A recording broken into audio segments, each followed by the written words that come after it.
رسوله الكريم اما بعد فاعوذ بالله من الشيطان الرجيم بسم الله الرحمن الرحيم اهدنا الصراط المستقيم صراط الذين انعمت عليهم صدق اللہ مولانا العلی العظیم۔ محترم سامعین، ہم نماز کی ہر رکعت میں سورہ فاتحہ پڑھتے ہیں یا سنتے ہیں۔ سورہ فاتحہ کے اندر 7 آیات ہیں، ان میں سے 2 آیات یہ ہیں اهدنا الصراط المستقیم۔ یہ آیت پڑھ کر ہم اللہ تعالیٰ سے دعا کرتے ہیں کہ اللہ ہمیں سیدھا راستہ دکھا۔ اس کے بعد دوسری دعا یہ کرتے ہیں صراط الذین انعمت علیہم، اے اللہ ہمیں ان لوگوں کا راستہ دکھا جن پر آپ نے انعام فرمایا۔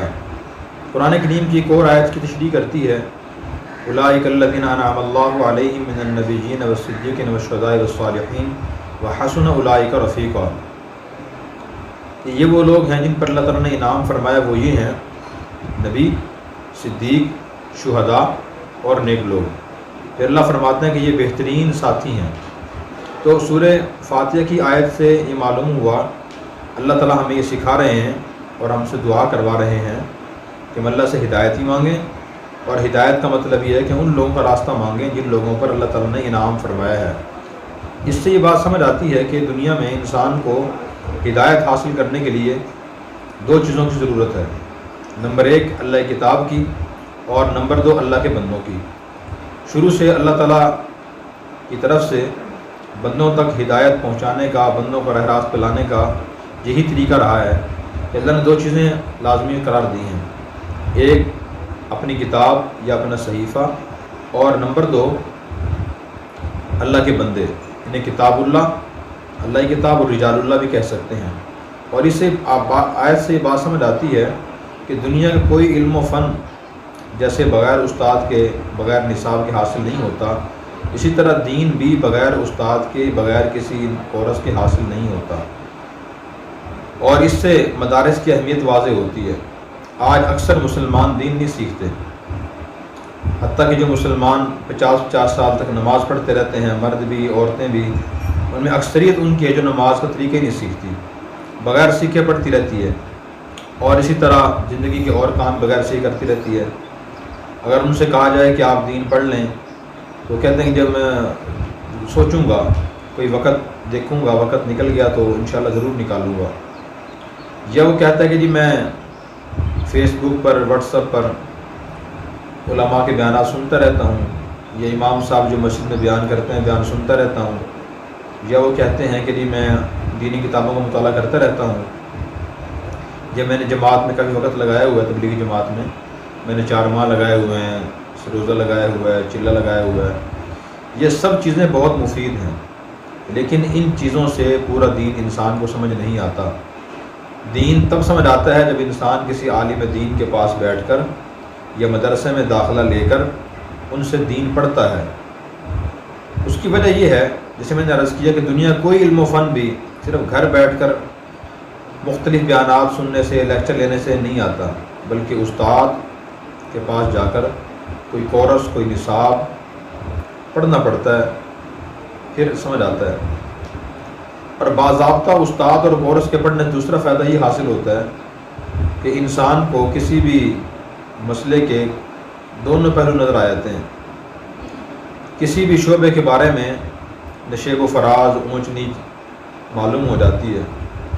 جب تک انسان پورا کورس نہیں پڑھتا اسے پوری بات سمجھ نہیں آتی۔ مثال کے طور پر دین میں ہر نیک کام کے فضائل بیان کیے گئے ہیں، صدقہ خیرات کے فضائل بیان کیے گئے ہیں، سخاوت کے فضائل بیان کیے گئے ہیں۔ مثلا نبی پاک صلی اللہ علیہ وسلم نے فرمایا سخی اللہ قریب ہوتا ہے، جنت قریب ہوتا ہے، لوگوں قریب ہوتا ہے، جہنم سے دور ہوتا ہے۔ اسی طرح آپ نے یہ بھی فرمایا کہ روزانہ آسمان سے 2 فرشتے اترتے ہیں، ایک دعا کرتا ہے اے اللہ خرچ کرنے والے کو اچھا بدلہ عطا فرما، دوسرا بد دعا کرتا ہے کہ اللہ جو شخص ضرورت کے موقع پر خرچ نہیں کرتا اس کا مال تباہ فرما۔ اس طرح کی سینکڑوں احادیث ہیں جو سخاوت اور صدقہ خیرات اور مال خرچ کرنے کی اہمیت بتاتی ہیں۔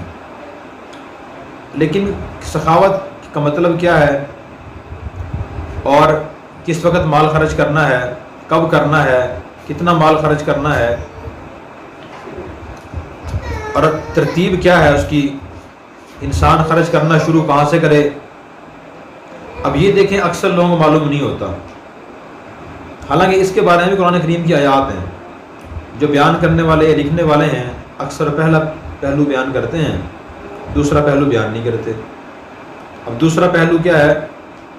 قرآن کریم میں ہے کہ صحابہ کرام نے نبی کریم صلی اللہ علیہ وسلم سے سوال کیا. قرآن کہتا ہے یسألونک ماذا ینفقون، دوسرے پارے میں ہے، جہاں دوسرے پارے کا نصف ہوتا ہے اس کے بعد جو رکوع ہے اس اگلے رکوع میں یہ آیت ہے یسألونک ماذا ینفقون. لوگ آپ سے سوال کرتے ہیں کہ وہ کیا خرچ کریں.